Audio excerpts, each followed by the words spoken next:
I'd like to introduce to you today Mr. Garth Schultz, Department Co-Chair in Counseling here at Riverside City College, Associate Professor in Counseling, Student Veteran Associate Advisor. Thank you for allowing me to interview today and have our audience get to know your story and your journey as a son, a man, husband, father, veteran, and not to forget, a skull band member of the Skeletones and Green Day, as we will learn more about in a few minutes. So, Mr. Garth, how you doing today? Good? Yeah, I'm doing great. It's a pleasure to be here, really. Thank you. Thank you. I appreciate it. So I have a couple questions for you today. My first question is, who is Guard Schultz outside of Riverside City College? Aside from all those titles and all that stuff, who are you outside Riverside City College? That's a great question. First of all, I want to say that I want to give all the credit for my accomplishments to God, because without Him, I would be lost and nowhere. So, Him and my wife, really. But who am I? I'm a father. I'm a husband. I'm a teacher. Sometimes terrible soccer coach. And so I take those responsibilities not lightly at all, because they are the most important roles that I serve in. Cool. So after meeting students and counseling, going to meetings, it's going home, right? To your wife, to your kids.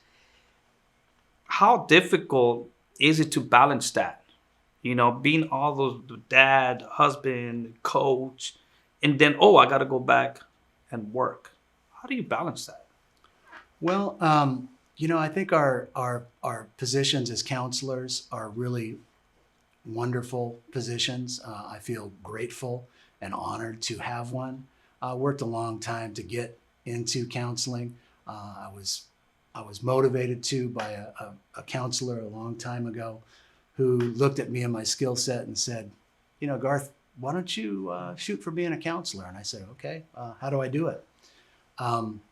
And with that, one foot in front of the other, down a long road, kind of circuitous road, and full of self-doubt, full of just second-guessing myself and feelings of not being good enough, and which I know a lot of our students struggle with, imposter syndrome. What am I doing here? I'm not cut out for this.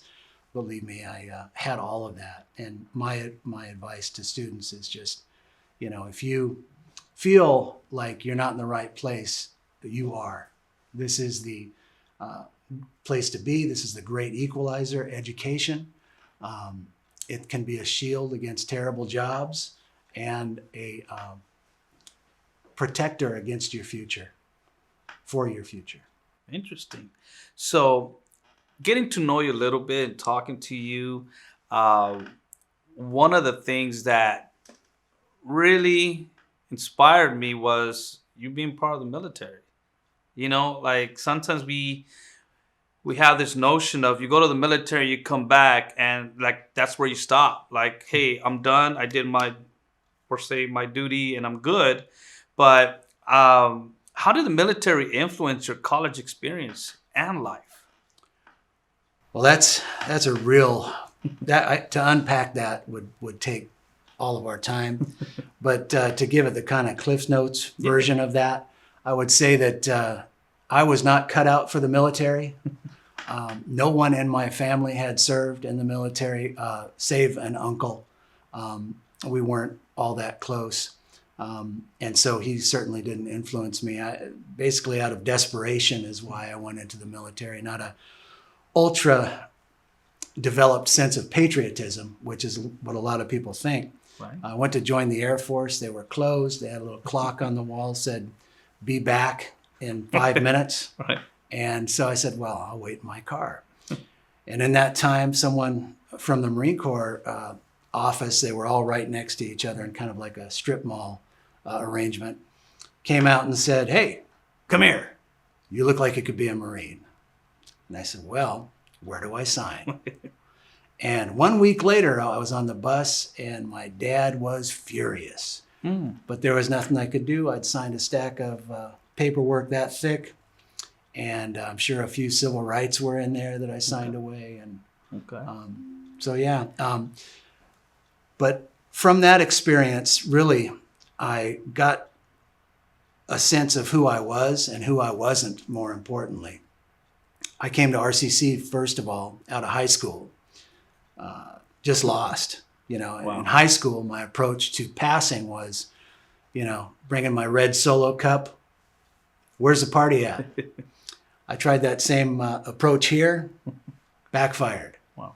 Got terrible grades. And I deserved every grade I got.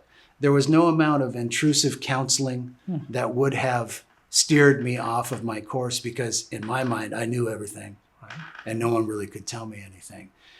It took the Marine Corps for me, because I wasn't getting it home, to let me know that really I was no better than anyone else, and I wasn't worse than anyone else.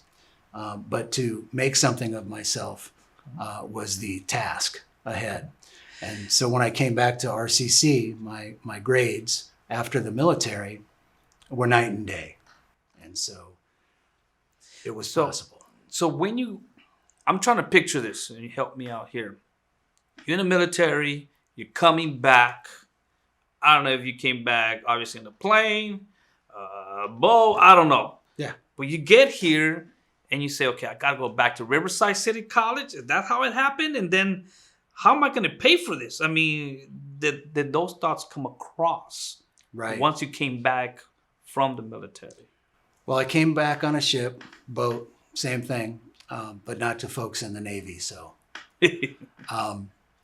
yeah, came back from Desert Storm on that boat. And we'd hit a mine on the boat we went out there on. And so we had to, the boat didn't sink and it wouldn't have sank, thankfully. But it was quite an eye-opener. Came back. I didn't come right back to RCC. That's when my musical career happened. Yeah. You know, I always say the obvious choice after joining the military is to certainly join a ska band or a reggae band or a punk rock band afterwards. So not really, didn't make much sense to anybody looking from the outside, even to me. But my brother played drums in one of the bands that I started with.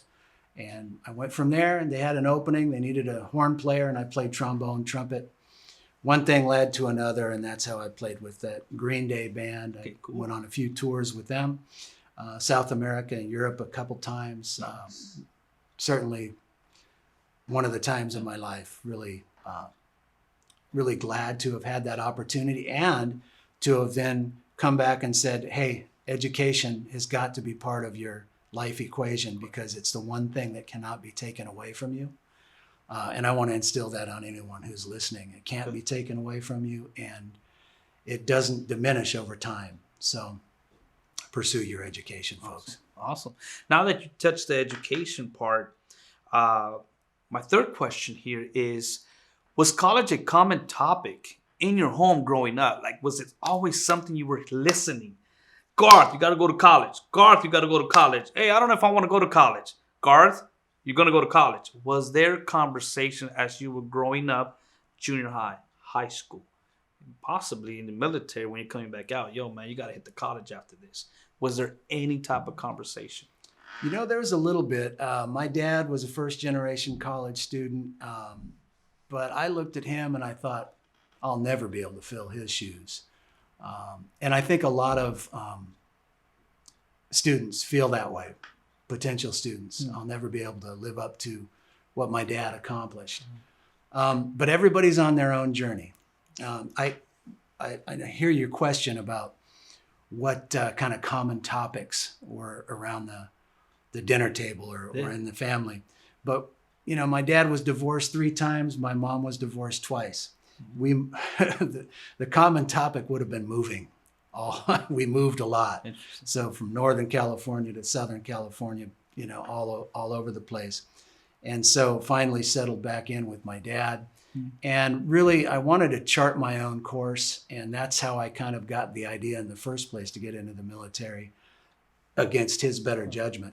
I needed to find a way to make my own way in the world. And I did that through the military. And I don't disparage my my time in there. It was good for me overall. I came back and used my GI Bill here at RCC. So, and then it was my money. I wasn't spending somebody else's money. Interesting. And it was like, okay, I'm going to spend this and get what I am paying for. So it was a 360 or 180 from where I had started. So, and hopefully for our audience and our viewers out there, what advice would you give a veteran right now that is actually going through the concept of, could I go to college? How does this GI Bill work? Or do I even get a chance to go to college? What would you say to a student or someone listening to us saying, hey, I'm a veteran, but I should go to college? What are the steps I should take? Or could you advise them to take? Yeah, so it's more difficult the older you get to come back and finish a degree. Strike while the iron is hot. Use that GI Bill. The GI Bill today is actually a living wage. I mean, it compared to what it was when I got out in 1993, it was about $300 a month, which didn't go far. It does now, and I seriously recommend that, even if you're curious about education, or even think if it's not for you, and not just veterans, but anyone, there is financial aid here. Yes. There's overlapping layers of support, and you just need to take advantage of what's here for you. It seems daunting at first. Mm-hmm. For anyone, a new environment is just like, whoa, do I belong? Right. But it's just like anything else. You've got to take that leap of faith, or that first step, right, and it'll all work out. Just put one foot in front of the other. Awesome.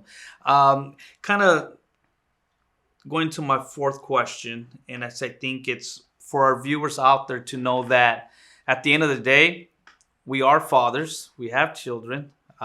In case of Garth, myself, we are fathers.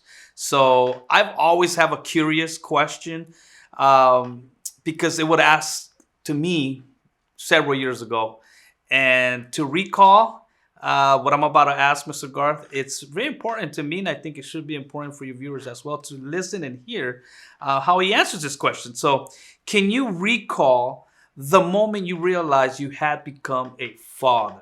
Like that moment where you're like, oh snap, I'm a father. What was that moment like? Well, it wasn't the moment that I got the news that my wife was pregnant. Right. It was the moment that I held my son in my arms. My wife was in the other room, and I went with him into a separate room. And he opened his eyes and looked into mine. And I heard out loud in my head, what will you do now? And that has stuck with me for since then, and has just been, okay, what I'll do now is live up to what I need to ensure that my son understands that I love him, I'm here for him, I want the best for him. And part of that is college. There better be a darn good reason if he's not going to go. Good. That's awesome. I appreciate you recall that moment of having your son in your arms. I think for every father, or that you become a father, there's a difference between being just a dad and a father. It's that moment where you take responsibility. You say, I will make a better path for you. Just because a certain cards were dealt to me, I'm gonna deal better cards for you. So I appreciate that, Garth, that moment. I know it's a very personal moment, but I think it will also it's a good insight for our viewers to know that moment will come. Okay, that moment will come, and it's a special moment that we all experience. So one of the things too that I kind of ask our viewers when I interview them is, what was something that you struggled with as a young man while attending college? So military, you come out here, you're in college, you're a young man. What was one of the things you struggled with as a student? Well, I'd say just identity and imposter syndrome is a real thing, especially a lot of folks getting out of the military. When they go to get out, they're told, why are you getting out? You should re-enlist. You're not going to amount to anything out there. And I was told those very words, and then offered out of the other side of their mouth, $10,000 and a choice of duty station. And I was thinking, well, using my critical thinking skills, how can they offer me this money and say I'm worthless on the other hand? So I got out. I got the message from the Marine Corps, and I decided to hang up the phone. And I drove off base, and I haven't looked back. And so really, I think that if you have any inkling at thinking, I want to further my education, this is the place to do it. This is the place to experiment, and just give yourself over to the growth, the potential for growth, the potential to maybe have to kind of come out of your shell a little bit. All this is great for your development as a human being and as a citizen, and into your career, whatever you end up doing. So RCC has made me who I am. Many great faculty over the years have inspired me. I wouldn't be here without them. And it's just something I feel really strongly about. So I really want to thank you for this honor to speak to everybody today. Yeah, well, thank you. Once again, Mr. Schultz, thank you for the opportunity that you have granted me to interview you. And it also allows our viewers to know more about your academic journey, because I think at the end of the day, we see people out of shell and say, oh, they probably had it. Oh, that's good. It was easy for him.